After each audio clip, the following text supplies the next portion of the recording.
Physics 1 বইয়ের chapter 3 জন্য খ এবং গ বিভাগের যে প্রশ্নগুলো আমাদের জানতে হবে তার সবগুলো প্রশ্নই আমরা আজকে দেখব। খ এবং গ বিভাগের জন্য যে প্রশ্নগুলো জানতে হবে তার মধ্যে প্রথম যে প্রশ্নটা এখানে আছে তা হচ্ছে কৌণিক ভরবেগের সংরক্ষণ সূত্র বিবৃত ও প্রতিষ্ঠা করো। এখানে দুইটা অংশ, একটা হচ্ছে বিবৃত করতে হবে, আবার প্রতিষ্ঠা করতে হবে। বিবৃত মানে হচ্ছে যেই সূত্র সেটা লিখতে হবে, আর প্রতিষ্ঠা বা প্রমাণ এটা তো আমরা জানি যে প্রতিষ্ঠা মানে প্রমাণ করতে হবে। তো এখানে জাতীয় বিশ্ববিদ্যালয়ে 2012, 14 এবং 19 সালে এই প্রশ্নটি এসেছিল। মোটামুটি ভালো ইম্পর্টেন্ট একটা প্রশ্ন। শুরুতে আমরা কৌণিক ভরবেগের সংরক্ষণ সূত্রটা লিখব। সূত্রটা হচ্ছে কোনো বস্তুর উপর বহিস্থ টর্ক শূন্য হলে কৌণিক ভরবেগের কোনো পরিবর্তন হয় না। কোনো বস্তুর উপর বাইরে থেকে প্রযুক্ত টর্ক যদি শূন্য হয় তাহলে কৌণিক ভরবেগের কোনো পরিবর্তন হবে না। এখন এটা আমরা প্রমাণ করব, মানে টর্ক শূন্য ধরে নিয়ে কৌণিক ভরবেগের যে কোনো পরিবর্তন হয় না সেটা দেখাবো। টর্ক মানে আমরা জানি টাউ, আর কৌণিক ভরবেগ প্রকাশ করা হয় এল দ্বারা। তো এটা সমান 0 ধরে নিয়ে দেখাবো যে এটার কোনো পরিবর্তন হইতেছে না। তো শুরুতেই আমরা লিখবো, আমরা জানি টর্ক টাউ সমান সূত্রটা I × d⍵/dt। এটা হচ্ছে সূত্র। সূত্রের এখানে আইটা হচ্ছে জড়তার ভ্রামক আর ওমেগাটা হচ্ছে কৌণিক বেগ। টি সময় এটা আমরা জানি, আর এটা যে টর্ক টাউ সেটাও আমরা জানি বা এখানে লেখা আছে। তো এটা গেল টর্কের একটা সূত্র। আমাদের আরেকটা টর্কের সূত্র লাগবে, সেটা হচ্ছে টাউ সমান d/i⍵। এই সূত্রটা আমাদের লাগবে। এইখানে i⍵ হচ্ছে এল এর মান, এল সমান i⍵। তো এটার বদলে তাহলে আমরা এল লিখতে পারি। তো dl/dt হইল, এখানে এটার বদলে এল লেখা হয়েছে। এখন বাইরে থেকে কোনো টর্ক যদি প্রযুক্ত হয় তাহলে আমরা জানি বাইরে থেকে বা বহিস্থ টর্ক শূন্য। তো এখানে টর্ক সমান আমরা বা টাউ সমান আমরা এখানে 0 লিখতে পারলাম, টাউ সমান 0। তাহলে এই যে আমাদের এই সমীকরণটা, এখানে টাউয়ের জায়গায় আমরা 0 বসাই দিব, দেখব তাতে এল এর মানটা কেমন হয়, বা এখান থেকে এল এর মানটা নির্ণয় করতে হবে। তো এই সমীকরণে আমরা টাউয়ের জায়গায় 0 বসাই দিব, আর এখানে যা আছে থাকলো। এক্সচেঞ্জ করে দিয়ে এই অংশটা এই পাশে নিয়ে আসবো, এটাকে ওই পাশে নিয়ে যাবো। তাহলে dl/dt সমান আমরা লিখতে পারি 0। আমাদের লাগবে এল এর মান, এখানে আছে dl/dt। এরকম অন্তরীকরণ আকারে আছে। এলকে অন্তরীকরণ করে আমরা এটা পাইছি। অন্তরীকরণ আর হচ্ছে সমাকলন পরস্পর বিপরীত, মানে তুমি অন্তরীকরণ করে যে মানটা পাবা, মানে বা অন্তরীকরণ যে আকারটা পাইলা, এটাকে সমাকলন করলে, এলকে অন্তরীকরণ করলে হয় dl/dt, আর সমাকলন করলে তুমি পাবা এল। মানে যাকে তুমি অন্তরীকরণ করতেছো এটাকে অন্তরীকরণ করলে এরকম পাবা, আর এটাকে যদি সমাকলন করো তাহলে আবার এটা পাবা, মানে একে অপরের বিপরীত। তো এখান থেকে এল এর মানটা আমাদের যেহেতু লাগবে, তো আমরা উভয় পাশে সমাকলন করে দিব। এটা অন্তরীকরণ আকার আছে, সমাকলন করে দিব। সমাকলন চিহ্ন আনা হয়েছে এখানে। এখানে যেহেতু 0, তো 0-র এখানে আর সমাকলন চিহ্ন দেওয়ার কোনো প্রয়োজন নাই, কারণ 0-কে সমাকলন করলে আমরা সেই 0ই পাবো। সমাকলন চিহ্ন আনা হয়েছে, যদি করে দেই সমাকলন হবে এল। আর করলে সমাকলন করলে আমরা জানি একটা ধ্রুবক বা কনস্ট্যান্ট সি আনতে হয়। তো যেহেতু এটা অনির্দিষ্ট, এটা কোনো নির্দিষ্ট সীমা নাই, অনির্দিষ্ট ইন্টিগ্রাল, যার জন্য একটা ধ্রুবক সি আনা হয়েছে। তো সি মানে কনস্ট্যান্ট বা ধ্রুবক, সেই হিসেবে আমরা লিখে দিতে পারি ব্র্যাকেটে এর। এখানে সি পাইছি, সিটা হচ্ছে একটা ধ্রুবক। তো এখানে ধ্রুব লেখা হয়েছে। ধ্রুব মানে কি? ধ্রুব মানে হচ্ছে আর পরিবর্তন হইতেছে না, যা আছে তাই কনস্ট্যান্ট সি, এটার কোনো পরিবর্তন নাই। অর্থাৎ আমরা লিখতে পারি, মানে টাউ সমান 0 ধরে নিয়ে এল সমান সি পাইছি। অর্থাৎ আমরা বলে দিতে পারি যে বাইরে থেকে প্রযুক্ত টর্ক 0 হলে কৌণিক ভরবেগের কোনো পরিবর্তন হয় না। তো এটাই হচ্ছে মূলত আমাদের এই প্রশ্নটার সমাধান। এরপরে আমরা আরও কয়েকটা প্রশ্ন দেখব।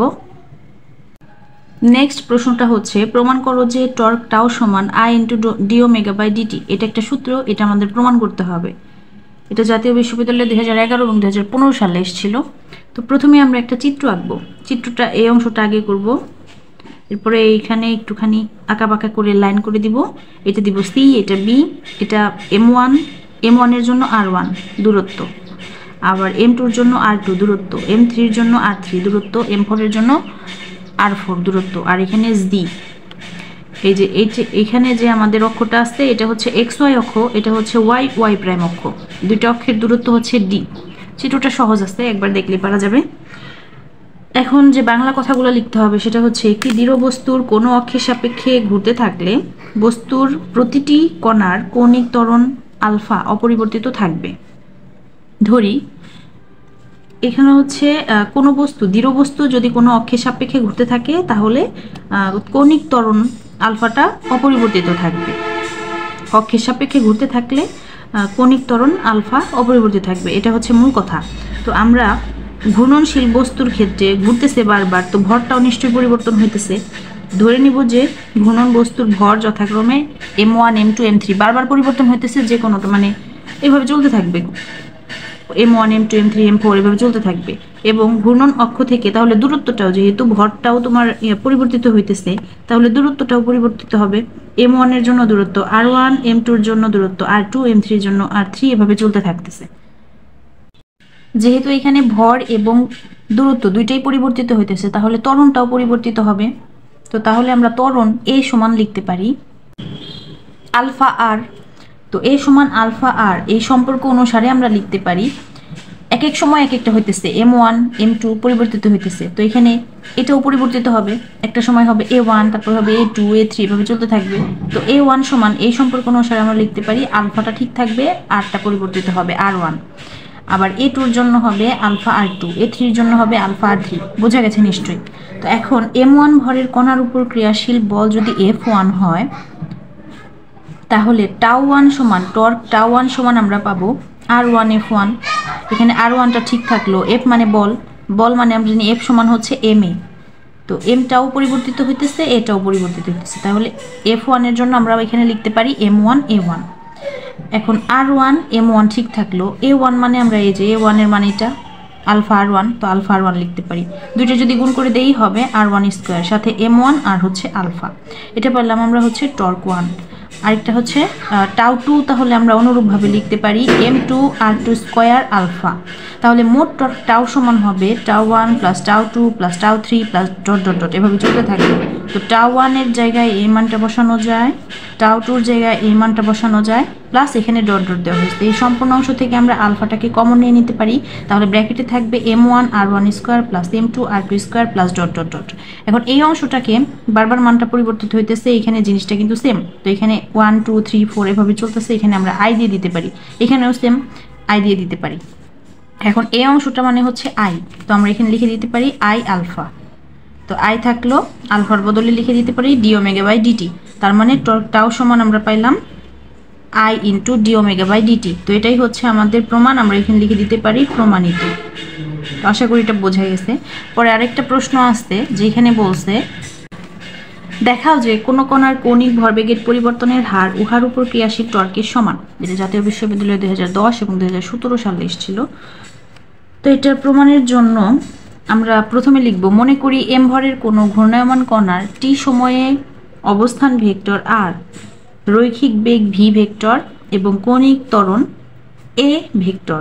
রৈখিক ভরবেগ তাহলে p ভেক্টর যদি হয়, কৌণিক ভরবেগ l সমান আমরা লিখতে পারি r ক্রস p। সবগুলোর মাথায় ভেক্টর দিতে হবে, কারণ এই যে ভেক্টর লেখা হয়েছে। আর হচ্ছে আরটা ঠিক থাকলো, আর p এর বদলে আমরা লিখে দিতে পারি mv। p মানে হচ্ছে ভরবেগ, ভর এবং বেগের গুণফল, ভর m বেগ v, দুটোর গুণফল p। তো লেখা হয়েছে। এখন আমরা উভয় পাশে t এর সাপেক্ষে অন্তরীকরণ করে দিব। তো t এর সাপেক্ষে যদি আমরা অন্তরীকরণ করি, এখানে dl বাই dt আর এখানে ddt অফ এই সম্পূর্ণ অংশটা লিখতে হবে। তো এর পরের অংশে আমরা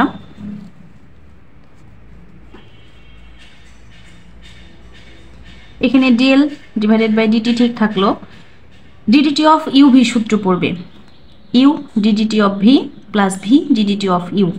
তো সেই হিসেবে আমরা প্রথমটাকে আগে অন্তরীকরণ করব, এটাকে ঠিক রাখবো, প্লাস এটাকে অন্তরীকরণ করব, এটাকে ঠিক রাখবো। তো প্রথমটাকে অন্তরীকরণ করলে আমরা পাবো dr বাই dt, এখানে ক্রস mv ছিল সেটা ঠিক রাখা হয়েছে, প্লাস এখন এই আরটাকে ঠিক রাখবো, এটাকে অন্তরীকরণ করব, তাহলে হবে d dt অফ mv। এখন এমটা হচ্ছে আমাদের এখানে ধ্রুবকের মতো কাজ করতেছে, এমটাকে সামনে নিয়ে আসা যায়, তাই আমরা লিখতে পারি dv বাই dt। এখন dr বাই dt মানে আমরা জানি v, এখানে rটা হচ্ছে দূরত্ব। তো দূরত্বকে যদি সময় সাপেক্ষে অন্তরীকরণ করা হয় বা একক সময়ে দূরত্বের পরিবর্তন, আমরা জানি বেগ, একক সময়ে দূরত্বের পরিবর্তন মানে হচ্ছে বেগ। আমরা জানি হচ্ছে dx বাই dt মানে v বা বেগ। এখানে x দূরত্ব প্রকাশ করে, আরটাও দূরত্ব প্রকাশ করতেছে, যার জন্য এটাকে আমরা v লিখতে পারি। সাথে mv আসছে, mv রাখা হয়েছে, প্লাস r রাখা হইলো, m রাখা হইলো। আর dv বাই dt কে আমরা লিখতে পারি a বা ত্বরণ। আমরা জানি একক সময়ে বেগের পরিবর্তন হচ্ছে ত্বরণ। তো এটাকে t সাপেক্ষে অন্তরীকরণ করলে আমরা ত্বরণ পাবো, তো এ লেখা গেল এখানে। এখন আমরা জানি হচ্ছে সেম জিনিস ক্রস গুণ করলে পরে 0 হয়, এখানে এখানে যদি সেম থাকে ক্রস গুণন করলে 0 হয়, তো এটা তাহলে 0 হয়ে যাবে, 0 আর লেখার দরকার নাই। এই যে অংশটা এটা শুধু লেখা হয়েছে, এটা তো 0 হয়ে যায়, এটা লেখার দরকার নাই। এখন আর cross M V M A, R cross M A, তো আর থাকলো এম এ মানে আমরা জানি এফ এফ বা বল, তো এখানে যেহেতু এফ সমান এম এ, তো এটার বদলে আমরা এফটা লিখে দিতে পারি। এখন আর ক্রস এফ মানে আমরা জানি হচ্ছে টর্ক, তো এখানে টাও লেখা হয়েছে। এই দুটা সমান, অর্থাৎ এটা হচ্ছে কি কৌণিক ভরবেগের পরিবর্তনের হার, এল দ্বারা কৌণিক ভরবেগ বোঝায়, টি সাপেক্ষে অন্তরীকরণ মানে হচ্ছে এখানে কৌণিক ভরবেগের পরিবর্তন হার, একক সময়ে কৌণিক ভরবেগের পরিবর্তন, আর এখানে হচ্ছে এটা টর্ক। তো আমরা লিখে দিতে পারি কৌণিক ভরবেগের পরিবর্তনের হার এর উপর ক্রিয়াশীল টর্কের সমান। তো এই হচ্ছে আমাদের এটা সমাধান, আশা করি এটা বোঝা গেছে। এরপরে আমরা যে প্রশ্নটা করব সেটা হচ্ছে জড়তার ভ্রামক সংক্রান্ত সমান্তরাল অক্ষ উপপাদ্যটি বিবৃত করো এবং বিবৃত ও প্রতিষ্ঠা করো। এটা জাতীয় বিশ্ববিদ্যালয়ে 2016 সালে এসেছিল। এই জড়তার ভ্রামক সংক্রান্ত সমান্তরাল অক্ষ যে উপপাদ্যটা, এটা একটু বড়, একটু কষ্ট করে মনে রাখতে হবে যদি দেওয়ার ইচ্ছা থাকে প্রশ্নে। তাহলে বর্ণনা অংশে আমরা লিখব যে কোনো পাতের সাপেক্ষে কোনো সমতল পাতলা পাতের জড়তার ভ্রামক পাতটির ভার কেন্দ্রগামী তার সমান্তরাল অক্ষের সাপেক্ষে জড়তার ভ্রামক এবং পাতের ভর ও ওই অক্ষের মধ্যবর্তী দূরত্বের বর্গের গুণফলের সমষ্টির সমান। একটু কষ্ট করে বুঝে বুঝে পড়লেই 2-3 বার পড়লেই মুখস্থ হয়ে যাবে। এটা গেল বর্ণনা অংশ। এখন এটা আমাদের প্রমাণ করতে হবে। প্রমাণের জন্য প্রথমে লিখব ধরি কাগজের তলে এবি একটি অক্ষ আর সিডি তার সমান্তরাল অপর একটি অক্ষ। একটা কাগজের তলে এবি একটা অক্ষ আর সিডি তার সমান্তরাল অপর একটি অক্ষ। এখন এবি ও সিডি এর মধ্যবর্তী দূরত্ব আমরা নিলাম এইচ। এম ভরের পাতটা সমতলের ভার কেন্দ্র হচ্ছে জি, আর এবি ও সিডি এর সাপেক্ষে পাতটির জড়তার ভ্রামক যথাক্রমে আই এবং আইজি। এবির জন্য আই, সিডির জন্য হচ্ছে আইজি নেওয়া হয়েছে, এটা আমরা ধরে নিছি। কিন্তু এরপরে আরেকটা অংশ ধরে নিতে হবে যে পাতটি M1 M2 M3 ভরের বস্তু কণার সমন্বয়ে গঠিত, আর সিডি অক্ষ হতে কণাগুলোর দূরত্ব যথাক্রমে x1 x2 x3 এটা আমরা ধরে নিলাম। তাহলে এবি অক্ষের সাপেক্ষে M1 ভরের কণার জড়তার ভ্রামক হবে M1 into x1 plus H whole square. এটা a plus B whole square সূত্র পড়ছে, সূত্রটা বসানো হয়েছে, M1 দ্বারা প্রত্যেকটাকে গুণ করে দেওয়া হয়েছে গেল। এরপরে হচ্ছে M2 ভরের কণার জন্য জড়তার ভ্রামক নির্ণয় করব, যেখানে M1 আছে সেখানে M2 বসাবো, আর এই যে 1 আছে 2 বসানো হয়েছে, বাকি সব ঠিক থাকবে। এটা সেম, এটার বদলে আমরা এইটার হিসেবে অনুরূপভাবে আমরা লিখে দিতে পারি যেখানে M1 আছে সেখানে M2, x1 আছে সেখানে x2, বাকি সব কিন্তু ঠিকই আছে। তো এই যে একটু এটা যা আছে M1 এর জায়গায় M2, x1 এর জায়গায় x2 হোল স্কোয়ার, 2 ছিল M1 এর জায়গায় M2, x1 এর জায়গায় x2 সাথে এইচ, বোঝা গেছে, বুঝতে পারছি। এবং M3 ভরের কণার জড়তার ভ্রামক হচ্ছে এই যে এভাবে লেখা যায়। তাহলে আই সমান আমরা লিখে দিতে পারি এই সবগুলোর যোগফল, এটা যোগ এইটা যোগ এইটা, এভাবে লিখে দেওয়া হলো এখানে। লিখে দেওয়ার পরে এখন এই অংশটা আর হচ্ছে এই অংশটা, এই তিনটা অংশ একসাথে রাখা হয়েছে, আর এটা থেকে আমরা 2h কমন নিতে পারি। তাহলে এখানে থাকে M1 x1 plus M2 x2 plus M3 x3, আর এই যে এটা আর এটা থেকে আমরা h স্কোয়ার কমন নিতে পারি, থাকে M1 plus M2 plus M3 লেখা হলো। এখন এই অংশটাকে আমরা লিখে দিতে পারি, এই যে এটাকে আমরা লিখে দিতে পারি, এটা যোগফল আকারে আছে সামেশন অফ mx স্কোয়ার, এই যে এটাকে লিখে দিতে পারি। 2h আছে, এটাকে লিখে দিতে পারি সামেশন অফ mx, এই যেটাকে এভাবে লিখে দিতে পারি, প্লাস h স্কোয়ার আছে এখানে M1 প্লাস M2 এভাবে চলতেছে M3 পর্যন্ত, এখানে লিখে দিলাম সামেশন অফ m। এভাবে কিন্তু লেখা যায়, সমষ্টি আকারে থাকলে বা যোগ আকারে থাকলে এরকম সামেশন আকারে লেখা যায়। সামেশন মানেই কিন্তু সমষ্টি, এটাকে এভাবে লেখা যায়। তাহলে সমগ্র পাতের ওজন G বিন্দু দিয়ে সিডি রেখা বরাবর নিম্নমুখী ক্রিয়া করায় সামেশন অফ mx সমান হবে 0, এটা সমান হয়ে যাবে 0, আর এটা সমান হবে m, এটা সমান হবে IG। তাহলে এই সমীকরণটাতে এই সমীকরণটাতে এই মানগুলো যদি আমরা বসাই দেই, i সমান আমরা লিখতে পারি এটা সমান যেহেতু IG, তো IG লেখা গেল, এটা 0 ইন্টু সামথিং মানে 0 হয়ে যাবে, h স্কোয়ার আসছে, এটা হচ্ছে m, তো m লেখা হয়েছে। এখন i সমান তাহলে IG প্লাস mh স্কোয়ার। ইহাই জড়তার ভ্রামকের জন্য সমান্তরাল অক্ষ উপপাদ্য। এটা হচ্ছে সমাধান। এই চ্যাপ্টারের জন্য লাস্ট যে প্রশ্নটা আমাদের করতে হবে সেটি হচ্ছে একটি অক্ষের সাপেক্ষে ঘূর্ণায়মান বস্তুর গতি শক্তির রাশিমালা নির্ণয় করো। এটি জাতীয় বিশ্ববিদ্যালয়ে 2016 এবং 2018 সালে এসেছিল। প্রথমে লিখব, ধরি একটি অক্ষের সাপেক্ষে ঘূর্ণায়মান দৃঢ় বস্তুকণা সমূহের ভর যথাক্রমে m1 m2 m3 ... অক্ষ হতে দূরত্ব r1 r2 r3 r4 এভাবে চলতে থাকবে। তাহলে বস্তুটি ওমেগা সমকৌণিক দ্রুতিতে ঘুরলে রৈখিক দ্রুতি v সমান হবে ওমেগা r। এটা অনুসারে আমরা রৈখিক দ্রুতি সমূহ যদি v1 v2 v3 নেই, তাহলে আমরা m1 ভরের কণার ঘূর্ণন গতি শক্তি e1 সমান লিখতে পারি half m1 v1 square equal half m1 v1 এর জায়গায় লিখতে পারি হচ্ছে ওমেগা r। তো ওমেগাটা ঠিক থাকবে, এটা ধ্রুবকের মতো, আর এখানে r এর জায়গায় হবে r1, কারণ চেঞ্জ হইতেছে m1 এর জন্য r1, তো সেই হিসেবে এখানে r1 স্কয়ার হলো। তাহলে m2 ভরের জন্য কণার ঘূর্ণন গতি শক্তি e2 সমান, এখানে শুধু m2 হবে r2 হবে, আর এই যে ওমেগা স্কয়ার ছিল হাফ ছিল এটা ঠিক থাকবে। তাহলে এখন মোট ঘূর্ণন গতি শক্তি E সমান আমরা লিখতে পারি, আর গুলো আমাদের নির্ণয় করার দরকার নাই, দুইটা নির্ণয় করলেই হবে। তো e1 plus e2 plus dot dot দেওয়া হয়েছে, এখানে e1 এর মান এটা বসানো হয়েছে, প্লাস e2 এর মান এটা সেটা বসানো হয়েছে, প্লাস ডট ডট দেওয়া হয়েছে।